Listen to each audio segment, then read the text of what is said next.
سڵاتان لێبێت و ئەم کاتتان باش بینەرانی خۆشەویستی تەلەڤیزیۆنی کۆمەڵە بە یارمەتی هاوڕێیانی هاوکارم لە خزمەتاندام بۆ پێشکەشکردنی گەشتی هەواڵەکانی ڕۆژی دووشەممە سەرەتا سەردێڕی گرنگترین هەواڵەکان. مانگرتنی بازاڕیانی سەمیرۆم دژ بە لە سێدارەزانی مێهران بەهرامیان، بەردەوامی کۆبوونەوەی پزیشکان لە بەردەم وەزارەتی بێهداشت لە تاران، کۆبوونەوەی ناڕزایەتی کرێکارانی شرکەتی نەوتی فەلات قاڕا لە دوورگەی خارک، ناڕزایەتی خوێندکارانی زانکۆی چەمران دژ بە خراپی کوالەتی خواردنی ئەو زانکۆیە و گیانەدەستان و برینداربوونی چوار کرێکار لە تاران تویسرکان.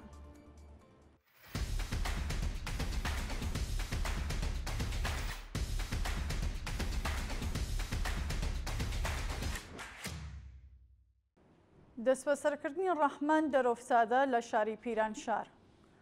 ڕۆژی ڕابردوو ڕەحمان دەرۆفسادە بە هێرشی هێزەکانی ئێدارای ئیتلاعات لە شاری پیرانشار بۆ سەرماڵەکەی بەبێ بەڵگەی قەزایی دەست بەسەر کرا.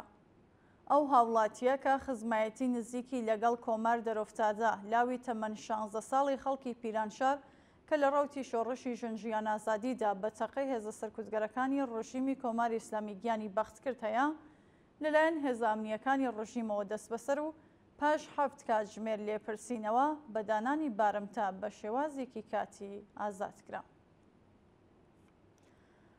مانگرتنی بازاڕیانی سەمیرۆم دژ بە لە سێدارەزانی مێهران بەهرامیان.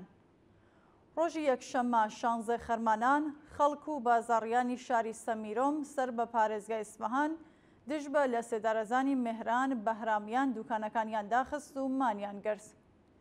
بەپێ راپۆرتەکان مێهران بەهرامیان لە ڕۆژانی ڕابردوودا بە تۆمەتی چالاکی چەکداری دژ بە ڕژیم و کوشتنی بە کرێگیراوێکی کۆماری ئیسلامی لە سێدارەزرا و براکی دیکەشی بە ناوی مۆراد بەهرامیان بە تەقەی هێزەکانی ڕژیمی کۆماری ئیسلامی لە ڕەوتی شۆڕشی ژنجیان ئازادیدا گیانی بەخت کرد و هاوکات برایکی دیکەشی لە زیندانەکانی ڕژیمی کۆماری ئیسلامیدا بە تۆمەتی چالاکی چەکداری دژ بە ڕژیم حکمی ئەعدامی بەسەردا سەپێنراوە و مەترسی ئەعدامکردنی لە ئارادایە. نووسینی دروشم لە شاری کەرەژ دژ بە کۆماری ئیسلامی.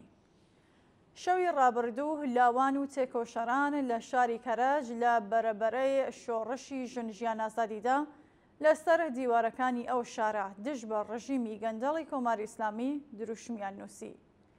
چالاکۆنان بە نووسینی دروشمی ئازادی بۆ بەندکراوەنی سیاسی و ئازادی بۆ شەریفە مەحەممەدی خوازیاری هەڵوەشانەوەی حکمی سێدارە شەریفە مەحەممەدی چالاکی کرێکاری بەندکراو لە زیندانەکانی ڕژیمی کۆماری ئیسلامی و هەروەها ئازادی دەستبەجێەوە و چالاکوانە بوون. بەردەوامی کۆبوونەوەی پزیشکان لە بەردەم وەزارەتی بێهداشت لە تاران. ڕۆژی یەکشەممە 16 خەرمانان کۆمەڵێک لە پزیشکانی بەشداربوو لە ئەزموونەکانی دانشنامەی پسپۆڕی بۆ دووهەمین جاری بەردەوام دژ بە شێوازی بەڕێوەچوونی ئەو ئەزموونانە لە بەردەم وەزارەتی بێهداشت کۆبوونەوە. ناڕازیان لە کۆبوونەوەکەدا ئاماژە بەوە دەکەن کە شێوازی داڕشتنی پرسیارەکانی ئەزموونەکە و پێدانی پاون بە جیاکاری و نابەرابەریەوە بووە و ئەم بابەتەش بووە بەهۆی قبوڵ نەبوونی زۆربەی ئەو کەسانە کە لەلایەن دەوڵەتەوە سەهمیەی قبوڵیان نییە. بەشداربووانی کۆبوونەوەکە خوازیاری ڕوونکردنەوە و پێداچوونەوەی وەزارەتی بێهداشت سەبارەت بەم بابەتە بوون. کۆبوونەوەی ناڕزایەتی کرێکارانی شرکەتی نەوتی فەلات قاڕا لە دوورگەی خارک. ڕۆژی یەکشەممە 16 خەرمانان کۆمەڵێک لە کرێکارانی شرکەتی نەوت لە دوورگەی خارک دژ بە وەدینە هاتنی جاخوازیە سێنفەکانیان کۆبوونەوە. بەشداربووانی کۆبوونەوەکە بە وتنەوەی دروشم و هەڵگرتنی پلاکارد، خوازیاری پێدانی هەغدەست و مەزایە دووەخراوەکانیان، وەرگرتنی هێزی کاری نوێ، دابینکردنی ئەیمنی شوێنی کار، بیمەی دەرمانی کارامە و ڕفاهیات، پێدانی ئەو بڕەپارەیە کە وەکو باج لەسەر هەغدەستەکانیان کەمکراوە، بەکردەوە دەرهاتنی یاسای 15 ڕۆژکار و 15 ڕۆژ پشودان و هەروەها بایەختانی بەرپرسان بە ژیان و معیشەتی کرێکارانی شرکەتی نەوت بوون. ناڕزایەتی ئەنجامانی هەر 33 تەعاونی لە بەردەم پەرلەمانی ڕژیم.